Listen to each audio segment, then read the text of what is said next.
자, 돈을 잘 벌수록 채무가 더 많다. 며칠 전에 유튜브에서 재미있는 영상을 하나 발견을 했는데 우리나라 가계 부채 규모가 10년 전에 전 세계 14위였는데 지금은 3위로 올라섰다고 하죠. 이거는 집계하는 기관에 따라서 1위라고 발표하는 곳도 있긴 하던데 총 생산되는 GDP보다 우리나라 가계 부채가 더 많은 상황입니다. 전 세계를 비교해 봤을 때 내가 버는 돈 대비 얼마나 많은 돈을 빚 갚는 데 쓰는가, 그 비율이 한국이 전 세계 2위라고 합니다. 호주에 이어서. 그만큼 가계부채가 많은 거죠. 근데 그 가계부채가 고소득층에게 사실상 집중이 되어 있다 이거죠. 아무래도 돈을 좀 많이 버시는 분들이 영끌 아파트, 영끌 투자 이런 걸 많이 하니까 월급이 많을수록 채무가 많은 것 같습니다. 그래서 소득 상위 40%가 전체 가계빚의 76%를 차지할 정도로 빚이 많다, 그런 내용이었죠. 그렇게 영끌에서 변제하는 이자가 너무 많으니까 월급을 많이 받아도 소비가 위축되고 이런 문제점이 생기고 있다, 그런 내용입니다. 자, 빠르게 설명해 드리면 개인회생이란 건 여러분이 채무가 1억이 있다고 가정했을 때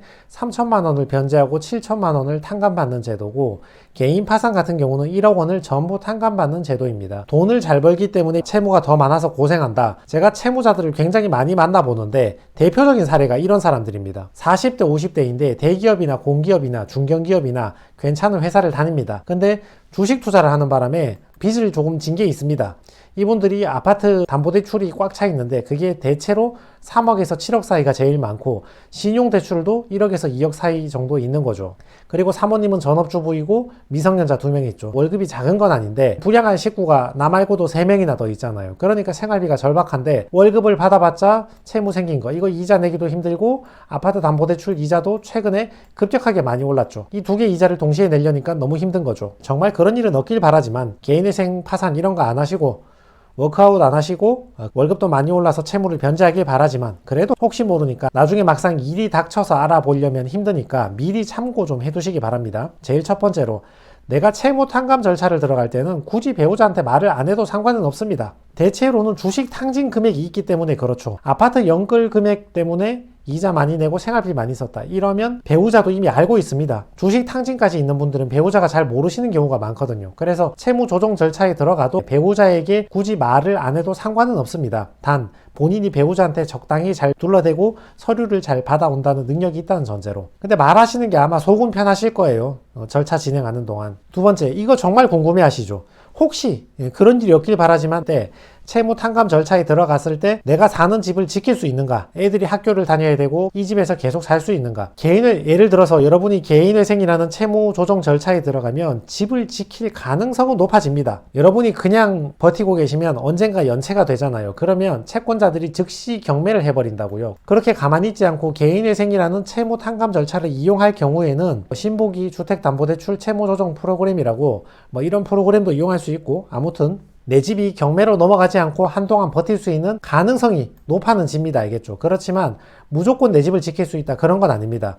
결국 은행 쪽에서 동의를 해주지 않으면 언젠가는 시간도 벌 수 있고 좀 더 오래 살 수도 있고 경매를 막을 가능성도 높아지고 여러 가지 장점이 있긴 하지만 최종적으로 그 담보대출 내준 은행이 경매에 넘길 가능성도 있긴 합니다. 그래서 요거 미리 알아두셔야 됩니다. 자, 그리고 세 번째 여러분이 미리 알아두셔야 되는 게, 혹시 여러분이 채무 조정에 들어간다면 여러분 생활비가 굉장히 많이 필요하잖아요. 자녀도 있고 배우자도 있고, 특히 배우자가 전업주부라면 더욱더 많은 생활비가 필요하겠죠. 4050인데 월급도 많이 버는데 채무가 많으신 분들이 생활비 때문에 변제금이 낮기를 바라시죠. 자녀가 있다는 이유로 변제금을 낮춰주는 경우가 많거든요. 근데 배우자 같은 경우는 그 배우자가 별도의 아파트나 오피스텔 같은 재산이 있다거나 월급 받는 직장이 있다거나 이런 경우에는 배우자를 이유로 변제금을 낮춰주지 않고, 반대로 자녀가 너무 어려서 배우자가 전업주부를 해야 된다거나 배우자가 어디 아프다거나 재산 소득이 전혀 없다거나 이런 경우에는 배우자를 이유로 변제금이 내려가는 경우가 있습니다. 부모님을 이유로 변제금을 내려준다, 채무 탕감을 많이 해준다, 이런 경우도 있긴 한데,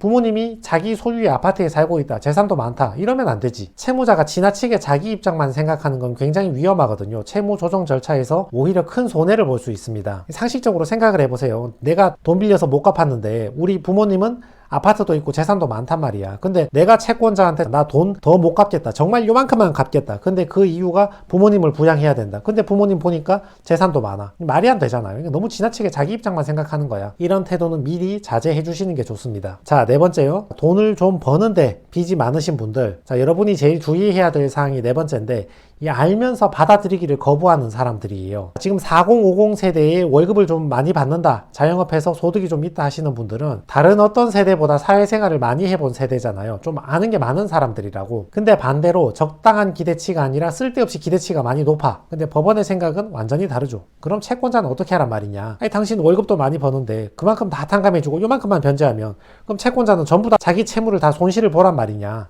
입장이 많이 다르죠. 그래서 월급이 많은 경우에 합리적으로 뭐 생활비 같은 걸 좀 많이 인정받아서 변제금을 좀 낮추고 탕감을 많이 받을 수 있지만 그것도 어느 정도 적정선에서 가능한 얘기지, 그걸 뛰어넘는 필요 이상의 기대치를 가지시면 안 된다. 근데 이걸 머리로 이해 못 하시는 게 아니에요. 대부분 사람들은 가장 사회생활을 잘 이해하고 계시는 분들이기 때문에 머리로는 이미 다 이해하고 계세요.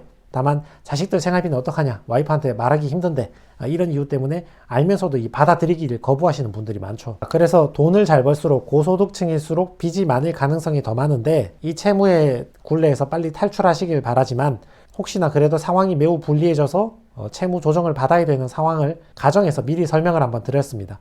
오늘 4가지 사실을 미리 숙지하고 계시기 바랍니다. 나중에 막상 사고가 터지고 그때 가서 찾아보려면 늦습니다.